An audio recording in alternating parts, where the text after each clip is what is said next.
आज दिनांक 29 अक्टूबर 2020, कक्षा 8, विषय हिंदी। और आज का जो गद्यांश लिया गया है वो है चिट्ठियों की अनूठी दुनिया। ये हमारा वसंत कक्षा 8 भाग 3 का अध्याय है, चिट्ठियों की अनूठी दुनिया, जिसके लेखक हैं अरविंद कुमार सिंह जी। अरविंद कुमार सिंह जी। तो अब आज के इसमें गद्यांश में क्या दिया हुआ है, हम पढ़ना आरंभ करते हैं कि पत्रों की दुनिया भी अजीबोगरीब है। पत्र यानी कि चिट्ठियाँ, लेटर, और उसकी उपयोगिता हमेशा से बनी रही है। पत्र जो काम कर सकते हैं वह संचार का आधुनिकतम साधन नहीं कर सकता। पत्र जैसा संतोष, संतोष यानी कि सेटिस्फैक्शन, खुशी, फ़ोन या एसएमएस का संदेश कहाँ दे सकता है। पत्र एक नया सिलसिला शुरू करते हैं और राजनीति, साहित्य तथा कला के क्षेत्रों में तमाम विवाद और नई घटनाओं की जड़ भी पत्र ही होते हैं। आपने सुना होगा बच्चों, जब हमारा स्वाधीनता संग्राम चल रहा था तो पूरे देश को एकजुट करने के लिए इसी तरह पत्र लिखे जाते थे देश के विभिन्न भागों में विभिन्न राजनेताओं के द्वारा कि भाई क्रांति है, इस दिन आरंभ होगी, क्रांति का ये समय तय किया गया है। या फिर जो है एक नेता से दूसरी नेता कर, विदेशों में भी पत्र जो है भेजे जाते थे। जैसे महात्मा गांधी द्वारा भेजे गए पत्र जो विश्व के जो है बड़े बड़े नेताओं को उन्होंने भेजे थे, वो आज भी मतलब ऐसे संरक्षित करके रखे गए हैं, सहेज कर रखे गए हैं। तो मतलब इतने ज़्यादा कि जो है उन पर पत्रों की दुनिया ऐसी है कि उन पर पूरा साहित्य बन सकता है, नई किताब लिखी जा सकती है, और जो है वो बहुत कुछ हमें सिखाते हैं। तो आगे क्या है, दुनिया का तमाम साहित्य पत्रों पर केंद्रित है और मानव सभ्यता के विकास में इन पत्रों ने अनूठी भूमिका निभाई है। क्योंकि जैसे जैसे सभ्यता का विकास होता रहा तो कुछ भी लिखा हुआ है। और जैसे पहले ताम्र पत्र हुआ करते थे, तांबे के जो शील्ड हैं उनके ऊपर लिखा जाता था या फिर पत्तों पर लिखा जाता था। तो जैसे जैसे सभ्यता का विकास हुआ है, मानव जो है कहाँ से होकर कहाँ तक पहुँचा है, ये सब कुछ हम इसलिए जान पाए हैं क्योंकि ये पत्रों में कहीं ना कहीं संभाल कर रखा हुआ था। पत्रों का भाव सब जगह एक सा है, भले ही उनका नाम अलग अलग हो। यानी कि भाव भावनाएं जो होती हैं वो मानव की एक जैसी रहती हैं सबकी, तो लेकिन उनका नाम जो है वो अलग अलग हो सकता है। जैसे पत्र को उर्दू में कहते हैं ख़त, संस्कृत में पत्र, कन्नड़ में कागद, तेलुगु में उत्तरम जाबू और लेख, ये उत्तरम जाबू और लेख, तथा तमिल में कड़िद कहा जाता है। पत्र यादों को सहेज कर रखते हैं, इसमें किसी को कोई संदेह नहीं है। हर एक की अपनी पत्र लेखन कला है और हर हर एक पत्रों का अपना दायरा। दुनिया भर में रोज़ करोड़ों पत्र एक दूसरे को तलाशते तमाम ठिकानों तक पहुंचते हैं। भारत में भारत में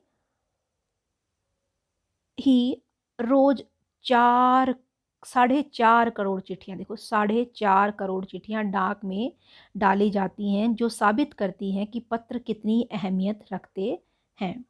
पंडित जवाहरलाल नेहरू ने सन 1953 में सही कहा था कि हजारों सालों तक संचार का साधन केवल जो है हरकारे या फिर तेज घोड़े रहे हैं।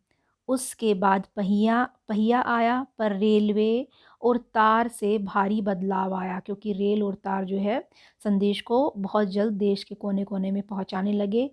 तार ने रेलों से भी तेज गति से संवाद पहुंचने का सिलसिला शुरू किया, और अब टेलीफोन, वायरलेस और आगे रेडार दुनिया बदल रहा है। तो ये था पत्रों के बारे में। अब हैं ये शब्द अर्थ देखते हैं हम क्या है। पहला शब्द है उपयोगिता। उपयोगिता यानी कि उसकी आवश्यकता, उसका महत्व। दूसरा है संचार, संचार करना यानी कि अपनी बात दूसरों तक पहुंचाना, दूसरों की बात खुद को समझना, तो बातचीत या सूचना का आदान प्रदान। आधुनिकतम होता है सबसे नया यानी कि आधुनिक, नया एकदम से। संतोष, तृप्ति या शांति या संतुष्टि, ठीक है, ये संतोष का अर्थ है। साधन होते हैं उपकरण। सिलसिला, चलन। तमाम, पूरा या संपूर्ण। विवाद, झगड़ा।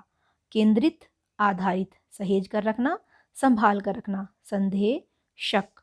दायरा, क्षेत्र। अहमियत, महत्ता। हरकारे, संदेश या चिट्ठी ले जाने वाले, ठीक है। जो ये काम पहले, जो डाकिया आज काम करता है, पहले ये काम जो है हरकारी किया करते थे।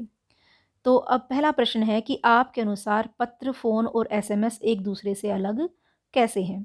तो इसका उत्तर मैंने यहाँ लिखा हुआ है कि आप यहाँ देख सकते हैं कि ये एक दूसरे से अलग कैसे हैं कि पत्र या चिट्ठी हाथ से लिखे जाते हैं। मन के भावों को हम विस्तार से लिख सकते हैं, ठीक है, और उन्हें सहेज कर भी रख सकते हैं, यानी कि संभाल कर भी रख सकते हैं। जबकि फ़ोन आया, हमने सुना और रख दिया। और एसएमएस यानी कि छोटा सा मैसेज भेज दिया। तो फ़ोन और एसएमएस में सिर्फ काम की बातें संक्षिप्त रूप में होती हैं, हम उन्हें सहेज कर नहीं रख पाते। तो लेकिन पत्र और चिट्ठी को हम सहेज कर रख सकते हैं। अब दूसरा प्रश्न है कि पत्र किस तरह जो है महत्वपूर्ण भूमिका निभाते हैं। पत्र, प्रश्न नंबर 2 है कि किस तरह ये महत्वपूर्ण भूमिका निभाते हैं। तो हम इसका उत्तर इसी में से, यहीं से बता देती हूँ मैं आपको कि यहाँ से शुरू करेंगे हम इसका उत्तर कि पत्र जो काम कर सकते हैं वह संचार का आधुनिकतम साधन नहीं कर सकता, ठीक है। तो पत्र जैसा संतोष जो है वो फ़ोन या एसएमएस नहीं दे सकते। पत्र एक नया सिलसिला शुरू करते हैं। राजनीति, साहित्य, कला के क्षेत्रों में तमाम विवाद और नई घटनाओं की जड़ भी पत्र ही होते हैं। दुनिया का तमाम साहित्य पत्रों पर केंद्रित है और मानव सभ्यता के विकास में पत्रों ने अनूठी भूमिका निभाई है। हम इसका उत्तर ये इतना बड़ा लिखेंगे, यहाँ से शुरू करके और यहाँ तक। ये है प्रश्न नंबर 1 का उत्तर। प्रश्न नंबर 1 नहीं था, शायद ये 2 था, 2 का उत्तर। अब अगला प्रश्न है कि दी गई भाषाओं में जो है पत्र को क्या क्या कहा जाता है। तो कन्नड़ में क्या कहते हैं, तमिल में क्या कहते हैं, ये सारा इस पैराग्राफ में लिखा हुआ है, हमें ज़्यादा वो करने की ज़रूरत नहीं है। तो उर्दू में कहते हैं खत, ठीक है, ये लिखेंगे उर्दू में खत। संस्कृत में पत्र, कन्नड़ में कागद, तेलुगु में उत्तरम, जाबू और लेख, तमिल में काड़िद। तो ये हैं, हम पत्रों को ये कहते हैं। और इसमें एक बच गया है, हिंदी में क्या कहते हैं। तो हिंदी में क्या कहते हैं पत्र को हम? चिट्ठी। एक बार इसको अच्छे से लिख देती हूँ मैं। तो अब लिखते हैं कि जो है हिंदी में हम पत्र को क्या कहते हैं? चिट्ठी, क्योंकि वहाँ हिंदी में नहीं दिया हुआ है, ठीक है। और इसका उत्तर मैंने यहाँ भी नीचे भी लिखा हुआ है, आप यहाँ भी देख सकते हो जी वाला, कि कन्नड़ में कागद, तमिल में काड़िद, उर्दू में खत, तेलुगु में उत्तरम, जाबू और लेख, संस्कृत में पत्र और हिंदी में चिट्ठी। अगला प्रश्न है कि प्रश्न नंबर 4 कि हमारे देश में रोज़ कितनी चिट्ठियाँ डाक में डाली जाती हैं, और जो महामारी की स्थिति अभी चल रही है इसमें आपके अनुसार कितनी चिट्ठियाँ डाली जाती होंगी। तो जो है ये हम यहाँ पर लिख सकते हैं कि इसका उत्तर यहाँ पर है कि डाक में कितनी 4.5 करोड़ चिट्ठियाँ डाली जाती हैं, ये इसका उत्तर है। रोज़ 4.5 करोड़ चिट्ठियाँ डाली जाती हैं। और आज के समय पर देखा जाए तो लोग जो हैं अभी भी अपने घरों से दूर हैं, घर पर नहीं पहुंच पाए हैं। तो चिट्ठियों का सिलसिला आज भी जारी है, हो सकता है थोड़ी बहुत कम हो गई हो। तो जो है महामारी की जो स्थिति चल रही है तो आज भी चिट्ठियाँ ऐसे ही डाली जाती हैं। अगला प्रश्न है कि पंडित जवाहरलाल नेहरू के अनुसार हजारों साल पहले संचार के साधन क्या थे और इसमें क्या बदलाव आ गए। इसमें ये आप नीचे वाला पूरा पहरा लिख लेंगे कि हजारों सालों तक संचार का साधन केवल हरकारे या घोड़े रहे हैं। उसके बाद पहिए आए तो रेल चलने लगी और तार से भी भारी बदलाव आया, और तार से जो है रेल से भी तेज़ गति से संवाद का सिलसिला शुरू हुआ। और अब टेलीफोन, वायरलेस, आगे जो है रेडार, दुनिया बदल रहा है। तो ये इस प्रश्न का उत्तर है, प्रश्न नंबर 5 का। यहाँ पर। अगला प्रश्न है कि ये वाला, अनूठी का अर्थ है निराली या विशेष रूप से सबसे अलग। जिस प्रकार चिट्ठियों की दुनिया अनूठी है, उसी प्रकार आपके जीवन में आपके पास-पास क्या अनूठा है? एक पिटारे को सहेज कर दिखाइए। एक पिटारे यानी कि बक्से का चित्र बनाकर उसमें चिपकाकर अनूठी बातों को लिख सकते हैं या अनूठी वस्तुओं के चित्र भी चिपका सकते हैं। तो आपके जीवन में जो है बहुत सारी चीज़ें अभी भी अनूठी रही होंगी जो आपने बचपन से सहेज कर रखी हैं। आप उनके बारे में लिख भी सकते हो कि क्यों पसंद है और जो है किसने दी थी इसके बारे में। तो जैसे बच्चों को गुड़िया बहुत पसंद होती है तो गुड़िया सहेज कर रख लेते हैं बच्चे कुछ संभाल कर काफ़ी सालों तक। सिक्के होते हैं, पुराने सिक्के, कंचे, बचपन के खिलौने, बचपन के कपड़े या कोई किताबें जैसे कॉमिक्स वगैरह होती हैं या डायरीज़ होती हैं। तो ये हैं जो बच्चे सहेज कर रखते हैं। तो ये थी आज की वर्कशीट।